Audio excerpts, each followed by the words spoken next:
Hi friends, ಎಲ್ಲರೂ ಹೇಗಿದ್ದೀರಾ? ಎಲ್ಲರೂ ಚೆನ್ನಾಗಿದ್ದೀರಾ ಅಂತ ಅಂದ್ಕೊಂಡಿದ್ದೀನಿ. ಫ್ರೆಂಡ್ಸ್, ಇವತ್ತು 2ನೇ ದಿನದ ನಾಗರ ಪಂಚಮಿ ಹಬ್ಬದ ಶುಭಾಶಯಗಳು ನಿಮ್ಮೆಲ್ಲರಿಗೂ. ನೋಡಿ, ಇವತ್ತು 2ನೇ ದಿನ ಇದೆ. ನಾವು ಮಣ್ಣಿನ ನಾಗಪ್ಪ ತೊಗೊಂಡು ಬಂದು ಪೂಜೆ ಮಾಡಿರ್ತೀವಿ. ನಿನ್ನೆ ಫಸ್ಟ್ ಡೇ ಇತ್ತಲ್ಲ, ನಾವು ಬೆಳ್ಳಿ ನಾಗಪ್ಪನಿಗೆ ಹಾಲು ಹಾಕಿದ್ವಿ.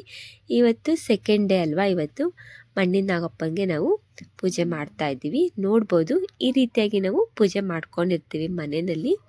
ಈಗ ಬೆಳಗಿನ ಪೂಜೆ ಅಂತೂ ಆಗಿದೆ, ಹಾಲೂ ಹಾಕಿದ್ದೀವಿ. ಈಗ ನೆಕ್ಸ್ಟ್ ನೋಡಿ, ಇದೆಲ್ಲ ಪೂಜೆ ಅಂತೂ ಮುಗಿದಿದೆ. ಇವಾಗ ಪೂಜೆ ಆದ ತಕ್ಷಣ ಮತ್ತು ದೇವರಿಗೆ ನೈವೇದ್ಯ ಅಂತೂ ಮಾಡಬೇಕಲ್ವ. ಇನ್ನೂ ನೈವೇದ್ಯ ಅಂತೂ ದೇವರಿಗೆ ತೋರಿಸಿಲ್ಲ. ದೇವರಿಗೆ ನೈವೇದ್ಯ ಮಾಡಬೇಕಾಗುತ್ತೆ. ಇವತ್ತು ದೇವರಿಗೆ ಏನು ನೈವೇದ್ಯ ಮಾಡಬೇಕು ಅಂತ ಅಂದರೆ, ಈ ಕಡೆ ಕಡಲೆಬೇಳೆನ ನಾವು ಕೂಗಿಸ್ಕೊಂಡಿರ್ತೀವಿ. ಅಂದರೆ ಕಡಲೆಬೇಳೆನ ಚೆನ್ನಾಗಿ ನಾವು ಬೇಯಿಸ್ಕೊಂಡು ಅದಕ್ಕೆ ನಾವು ಬೆಲ್ಲನ ಮಿಕ್ಸ್ ಮಾಡಿಕೊಂಡು, ಬೆಲ್ಲದ ಬೇಳೆ ಅಂತ ಹೇಳ್ತಾರೆ ಈ ಕಡೆ, ಎರಡನ್ನೂ ಮಿಕ್ಸ್ ಮಾಡಿಕೊಂಡು ಅದನ್ನು ಒಂದು ಮಾಡಿರ್ತೀವಿ. ಹಾಗೆಯೇ ಬದನೆಕಾಯಿ ಪಲ್ಯನೂ ಮಾಡ್ಕೊಂಡಿರ್ತೀವಿ. ಬದನೆಕಾಯಿ ಪಲ್ಯ ಮತ್ತು ನಾರ್ಮಲಾಗಿ ಅನ್ನ ಅಂತೂ ಮಾಡೇಬೇಕಾ ದೇವರಿಗೆ, ಅನ್ನನೂ ಮಾಡ್ಕೊಂಡಿರ್ತೀವಿ.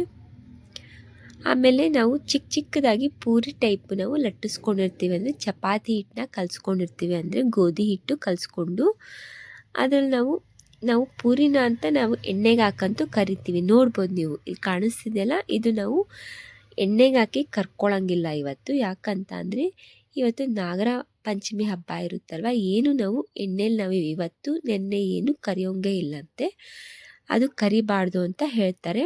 ಅದಕ್ಕೋಸ್ಕರ ನಾವು ನೀರು ಹಾಕ್ಕೊಂಡೆ ನಾವು ಅದನ್ನ ಬೇಯಿಸ್ಕೊಂಡಿರ್ತೀವಿ. ಅಂದರೆ ನಾವು ಹೇಗೆ ಪೂರಿನ ನಾವು ಮಾಡ್ಕೋಬೇಕಾದ್ರೆ ಎಣ್ಣೆ ಹಾಕ್ಕೊಂಡು ಮಾಡ್ಕೊಂಡಿರ್ತೀವಲ್ಲ, ಅದೇ ರೀತಿಯಾಗಿ ನಾವು ಇವತ್ತಿನ ದಿನ ಎಣ್ಣೆ ಹಾಕಿ ನಾವು ಏನು ಮಾಡೋಂಗಿಲ್ಲ, ಇದನ್ನು ಕರ್ಕೊಳ್ಳೋಂಗಿಲ್ಲ. ಹಾಗೆಯೇ ನೀರು ಹಾಕ್ಕೊಂಡು ನಾವು ಕರ್ಕೊಂಡಿರ್ತೀವಿ, ಅಂದರೆ ಬೇಯಿಸ್ಕೊಂಡಿರ್ತೀವಿ. ಪೂರಿ ಹೇಗೆ ಮಾಡ್ಕೋತೀವಲ್ಲ ಅದೇ ರೀತಿಯಾಗಿ ಇದಿಷ್ಟು ನಾವಿವತ್ತು ದೇವರಿಗೆ ನೈವೇದ್ಯ ಅಂತೂ ಮಾಡ್ಕೊಂಡಿರ್ತೀವಿ. ಇವತ್ತು 2ನೇ ದಿನ ನೋಡ್ಬೋದು ನೀವು. ಹೀಗೆ ನಾರ್ಮಲಾಗಿ ನೋಡಿ, ಪೂಜೆ ಅಂತೂ ಆಗಿದೆ, ಎಲ್ಲ ಮುಗೀತು. ನೋಡಿದ್ರಲ್ಲ, ಇವತ್ತಿನ ನಾಗರ ಪಂಚಮಿ ಹಬ್ಬದ್ದು ಈ ರೀತಿಯಾಗಿ ನಾನು ಪೂಜೆ ಮಾಡ್ಕೊಂಡಿದ್ದೆ, ನಿಮ್ಮ ಮುಂದೆ ಶೇರ್ ಮಾಡ್ಕೊಳ್ತಾ ಇದ್ದೀನಿ. ಹೇಗೆ ಅನ್ನಿಸ್ತಿದೆ ಅಂತ ನೀವು ನನಗೆ ಕಮೆಂಟ್ ಮಾಡಿ ಹೇಳಿ. ವಿಡಿಯೋ ಇಷ್ಟ ಆದರೆ ಲೈಕ್ ಮಾಡಿ, ಕಮೆಂಟ್ ಮಾಡಿ, ಶೇರ್ ಮಾಡಿ. ಹಾಗೆ ಫ್ರೆಂಡ್ಸ್, ಹೊಸಬ್ರು ಯಾರು ನೋಡ್ತಾ ಇದ್ದೀರಲ್ಲ, ಪ್ಲೀಸ್ ನನ್ನ ಚಾನಲ್ಗೆ ಸಬ್ಸ್ಕ್ರೈಬ್ ಮಾಡಿಕೊಂಡು ನೋಡಿ. ವಿಡಿಯೋ ಇಷ್ಟ ಆದರೆ ಲೈಕ್ ಮಾಡಿ, ಕಮೆಂಟ್ ಮಾಡಿ, ಶೇರ್ ಮಾಡಿ. ಹಾಗೆಯೇ ಪಕ್ಕದಲ್ಲಿರೋ ಬೆಲ್ ಬಟನ್ನ ಪ್ರೆಸ್ ಮಾಡಿ. ನಾನು ಹಾಕೋ ವಿಡಿಯೋ ಫಸ್ಟು ನಿಮಗೆ ಬಂದು ತಲುಪುತ್ತೆ. ನೋಡಿದ್ರಲ್ಲ ಹೇಗಿದೆ ಅಂತ ಇವತ್ತಿನ ನಾಗರ ಪಂಚಮಿ ಹಬ್ಬದ್ದು ವಿಡಿಯೋ. ನೋಡಿ ಎಷ್ಟು ಚೆನ್ನಾಗಿದೆ ಅಲ್ವಾ ನಾಗಪ್ಪನ ಪೂಜೆ. ಈ ರೀತಿಯಾಗಿ ಈ ಕಡೆ ನಾಗಪ್ಪನ ತೊಗೊಂಡು ಬಂದು ಪೂಜೆ ಮಾಡ್ಕೊಂಡಿರ್ತೀವಿ ನಾವು. ನೋಡಿ, ತುಂಬಾ ಸಿಂಪಲ್ಲಾಗಿ ಪೂಜೆ ಅಂತೂ ಮಾಡ್ಕೊಂಡಿದ್ದೀವಿ. ನೋಡಿ, ತುಂಬಾ ಚೆನ್ನಾಗಾಗಿದೆ. Okay friends, thank you for the watching. Bye bye.